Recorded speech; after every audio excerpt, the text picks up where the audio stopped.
ઉનાના ઊંટવાડા ગામે સ્મશાન ઘાટના નવનિર્માણનું ખાતમુહૂર્ત ધારાસભ્યના હસ્તે કરવામાં આવ્યું.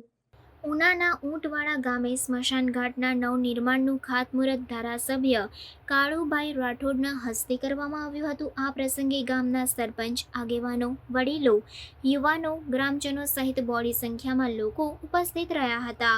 ઊંટવાડા ગામે ગાંગડા રોડ પર માલણ નદીના કાંઠે સ્મશાન ઘાટના નવનિર્માણ માટે વિધિવત ખાતમુહૂર્ત ધારાસભ્ય કાળુભાઈ રાઠોડ તથા માધવ સ્વામીના હસ્તે કરવામાં આવ્યું હતું. આ તકે ગામના સરપંચ જોરુબા ભોળાભા ગોહિલ, ઉપસરપંચ અરજણભાઈ સોલંકી, કાળુભાઈ સોલંકી, ભાવુભા ગોહિલ, ધીરુભાઈ દુધાત, સંમતભાઈ દુધાત, અરજણ ગોહિલ, કાળુભાઈ ગોહિલ સહિત ગામના આગેવાનો, વડીલો, યુવાનો, બહોળી સંખ્યામાં લોકો ઉપસ્થિત રહ્યા હતા.